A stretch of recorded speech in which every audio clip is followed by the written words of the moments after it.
নাই বা তোমার কাছে রস নাই? ও তো বোতল কো মেলাডির রস টুপ টুপ করে পড়েছে বোতলের মধ্যে।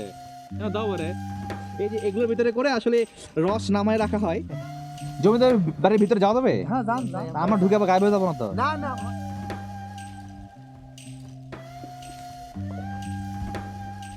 স্বর্ণে ভরা 7টি কলস নিচ্ছে না কেউই। এটা মনে হয় ছিল কাছারি বাড়ি সে সময়। আর এই যে পিলার, জমিদার বাড়ির পিলার, জমিদার বাড়ির সিঁড়ি। ঘড়িতে বাজে 7:49 আর এখনো কুয়াশার এই অবস্থা। ও শীতের সকাল আমার দিচ্ছে। রস খাবে না বাবা?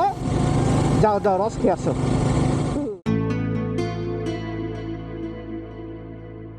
বাইক রেডি, আমি রেডি। আজকে যাব শীতের সকালে রসের তাড়নায় রস খেতে। খেজুরের রস, আপনারা যারা খেজুরের রস পছন্দ করেন তারা অবশ্যই কমেন্ট করে জানাবেন এবং আমাদের আজকের এই ভ্লগটি দেখতে থাকবেন। শীত মানে আমার কাছে একটু অন্যরকম কিছু মনে হয়, একটু আলাদা ব্যাপার সেটা। কারণ কি এই শীতে কেউ সাগরে ঘুরতে যায়, কেউ পাহাড়ে ঘুরতে যায়, আবার কেউ উত্তরবঙ্গের কাঞ্চনজঙ্ঘা দেখতে যায়। কারণ কথা হচ্ছে এই শীতে অনেকে যেটা মিস করে সেটা হচ্ছে আমার যে খেজুরের গুড় খাই, সেই খেজুরের গুড়ের আগে তো খেজুরের রস হয়, তাই না? সেই রসটা তো আজকে মূলত যাচ্ছি খেজুরের রস খাওয়ার জন্য। এবং যার কথা ছিল আরও সকালে অ্যালার্ম দিচ্ছি 5টার সময়। ভাই কখন যে অ্যালার্ম বাজছে আমি জানি না। তো উঠতে উঠতে 6টা পার হয়ে গেছে। তো এখন বাজে ঘড়িতে 6:42, মানে 6:45 প্রায়। তো দেখি রস পাওয়া যায় কিনা। তো যেটা বলছিলাম, কেউ পাহাড়ে যায়, কেউ সমুদ্রে যায়, আর আমি যাই রস খাইতে। তো রস খেতে অবশ্যই গ্রামের দিকে যেতে হবে। যারা বগুড়া শহরে আছেন তারা অবশ্যই রস খাওয়ার জন্য আজিজুল হক কলেজে যাবেন। ঠিক সকাল 6টার মধ্যে আজিজুল হক কলেজে যাবেন। লাইব্রেরির পেছনে ক্যান্টিনের পেছনে যে রাস্তাটি আছে ওইদিকে যাবেন, দেখবেন রস পেয়ে যাবেন ওই রোডে আর কি। সেই সকালবেলা যদি কেউ না বাড়ায় কেউ বুঝতে পারবে না আসলে শীতের সকাল কাহাকে বলে, কত প্রকার এবং কী এবং ঠান্ডা কেমন লাগে, বিশেষ করে উত্তরবঙ্গে। ভাই আমি চিন্তা করতেছি বগুড়াতে এই অবস্থা, তাহলে চিন্তা করুন পঞ্চগড়, ঠাকুরগাঁও, দিনাজপুর, সৈয়দপুর ওইদিকে কি হচ্ছে, নীলফামারীর দিকে। ভাই ওই দিকে তো মানে অবস্থা আরও খারাপ।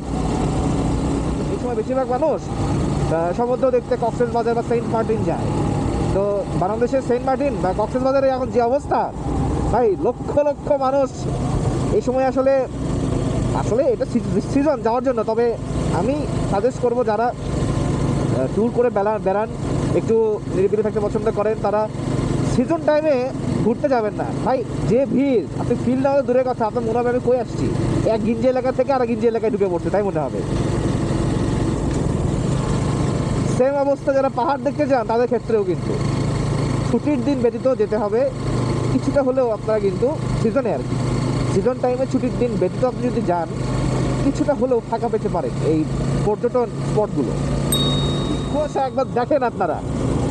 ও শীতের সকাল আমার দিচ্ছে। রস খাবে না বাবা? যাও যাও রস খেয়ে আসো।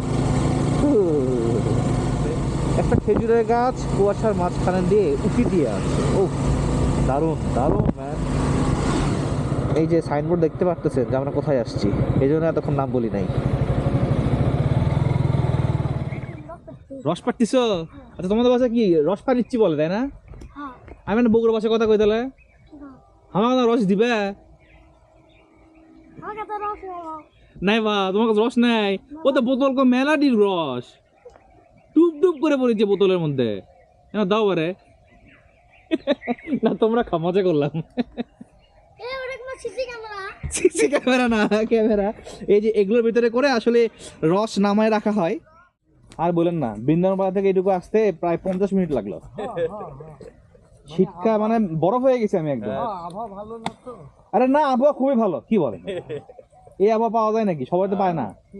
যারা রসের তাড়নায় দৌড়ে তারা পাবে, আর যারা গুড় নিতে চায়। এই সুন্দর আবহাওয়া পাওয়া যায় না। তো দেখতে পাচ্ছেন গুড়ের কাজ চলছে কিন্তু এখানে।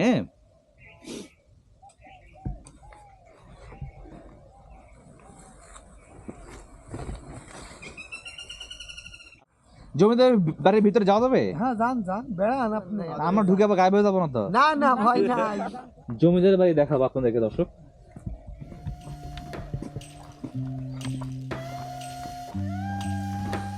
ও এই যে জমিদার বাড়ির একাংশ এই সাইডে দেখা যাচ্ছে।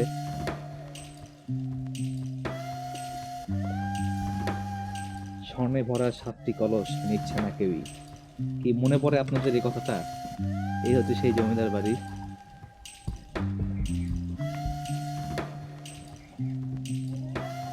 হ্যাঁ থাকে। মূলত এই বাম সাইডে যেটা দেখতে পাচ্ছেন এটা মনে হয় ছিল কাচারি বাড়ি সে সময়। আর এই যে পিলার, জমিদার বাড়ির পিলার, জমিদার বাড়ির সিঁড়ি। মূলত আমার ইউটিউবের জার্নির যে পিক পয়েন্টটা ছিল সেটা হচ্ছে এই জমিদার বাড়ির ভিডিওটা। আপনারা খুব পছন্দ করেছিলেন এই জমিদার বাড়ির ভিডিওটা। ডেসক্রিপশানে লিঙ্ক দেওয়া আছে এবং আই বাটনেও দিয়ে রাখবো, দেখতে চাইলে অবশ্যই লিঙ্কে প্রবেশ করে দেখবেন। গত বছর ঠিক এই যে সামনে একটি চুলার মতো দেখতে পাচ্ছেন, গত বছর এই জায়গায় এই চুলা করা হয়েছিল গুড় বানানোর জন্য। আমরা এখান থেকে শ্যুট করেছিলাম এবং সামনে খেজুর গাছের ওই পাশে আছে অচিন গাছ, 200 বছর পুরনো যে অচিন গাছের কথা আমরা ভিডিওতে ব্লগ করেছিলাম। এই হচ্ছে সেই অচিন গাছের এখন এই অবস্থা। এখন তারও যে ঘেরাটা এটা আরও দূর থেকে ঘেরা দেওয়া হয়েছে। তো দর্শক, আমরা রস খেলাম এবং রস নিলাম বাড়ির জন্য। এখন গন্তব্য বাড়ির দিকেই। আজকে যেহেতু এই রস খাওয়ার জন্য বেরিয়েছিলাম, তো আপনাদেরকে দেখালাম আসলে কীভাবে মোটামুটি দেখালাম যে তারা গুড় তৈরি করছে। তো অবশ্যই যারা খেজুরের গুড় কিংবা লালি নিতে চান অবশ্যই কমেন্ট করে জানাবেন, আমরা পাঠিয়ে দেবো আপনার অঞ্চলে বা আপনার এলাকায় বা আপনার কাছে। আশা করছি গুড় খেয়ে আপনারা আবার গুড় নেবেন, আশা করছি না, গ্যারান্টি এটা। তো আজকে ভিডিওটা এই পর্যন্তই। ভালো লাগলে লাইক করবেন, কমেন্টস করবেন, আমাদের চ্যানেলটিকে সাবস্ক্রাইব করবেন এবং বেশি বেশি করে শেয়ার করবেন যাতে অন্যরাও এই বিষয়গুলো জানতে পারে। আজ এই পর্যন্তই, দেখা হবে আগামী ভিডিওতে। আল্লাহ হাফেজ। তো কে কে এই খেজুর রসে মুড়ি দেখান অবশ্যই কমেন্ট করে জানাবেন। খেয়ে দেখি।